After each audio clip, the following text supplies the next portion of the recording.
Hi, it's me again with Corel Draw Tips and Tricks. And somebody sent me this object, I don't even know what you would call it, and asked how you could draw this. Well, when I look at things like this, I see that there's 8 sides, 8 points, one, two, three, four, five, well, six points. And there are circles, a bunch of circles. So let's go with this. Let's take a let's take a six-sided polygon and draw it. I'm going to hit P, put it at the center of the page. Then I'm going to take an ellipse and just kind of see how it looks. You know what? I might just see how it looks on there. That's about the right size. So, and then make you a duplicate of that. And then make you one more duplicate for later, because we're going to need one in the center. I'm going to take these two and nudge them out of the way. This is probably the most crucial part of making the same. I'm going to bring in an indexing line to about there.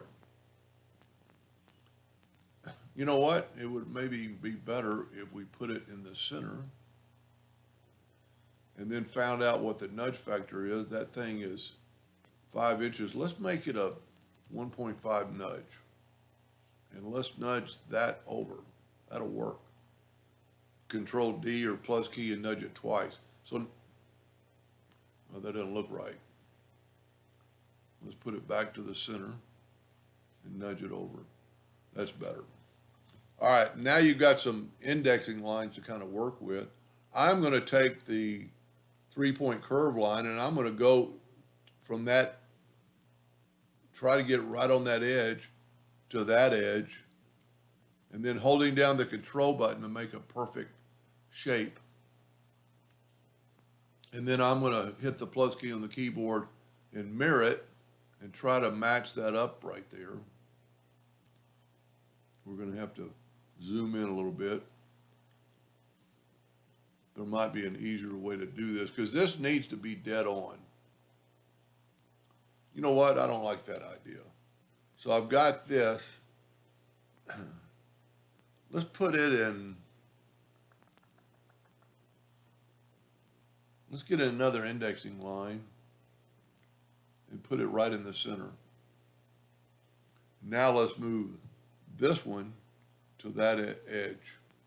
Let me make sure, I don't think I have Snap to guidelines on. Go to Snap to guidelines on. And I'm gonna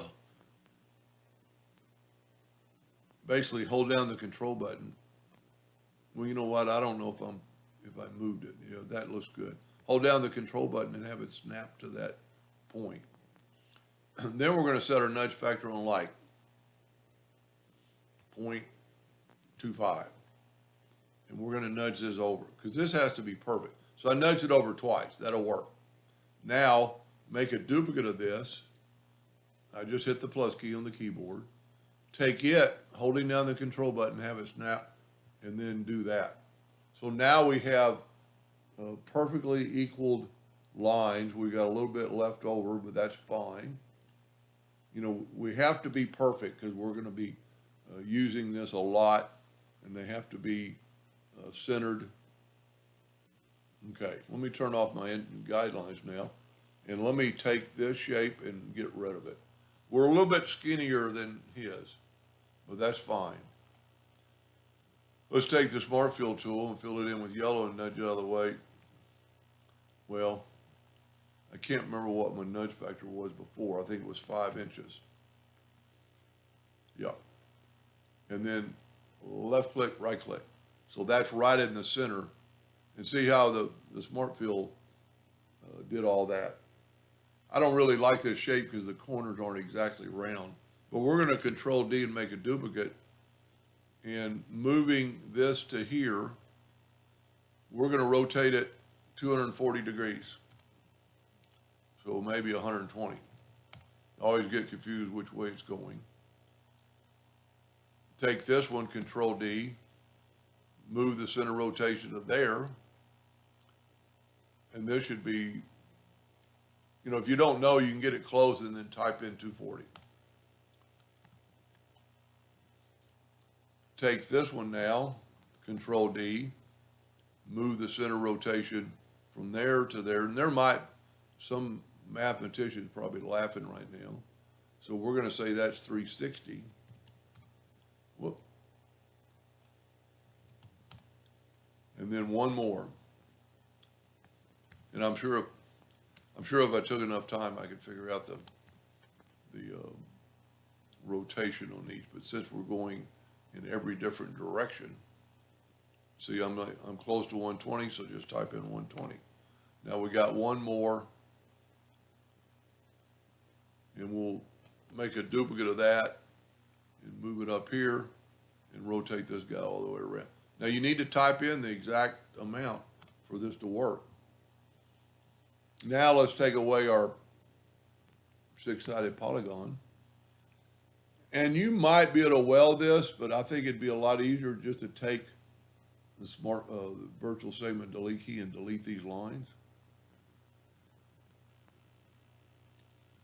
And I don't think the person wants it that particular color. I think he just found it on the internet and thought it was a cool shape. Now, as always, I'm going to take, because we've got so many factors, I'm going to take a rectangle to make sure it doesn't leak. And it doesn't leak, so good. And then you just take that last one and hit P and make it yellow. Now we can take away the outline and we basically got that shape. Now I did mess up a little bit. The radius of the ball, if I had nudged it out a little bit further, it'd be good to go. And if they did want that color, all you have to do is go to your color eyedropper and take a sample and put it in there.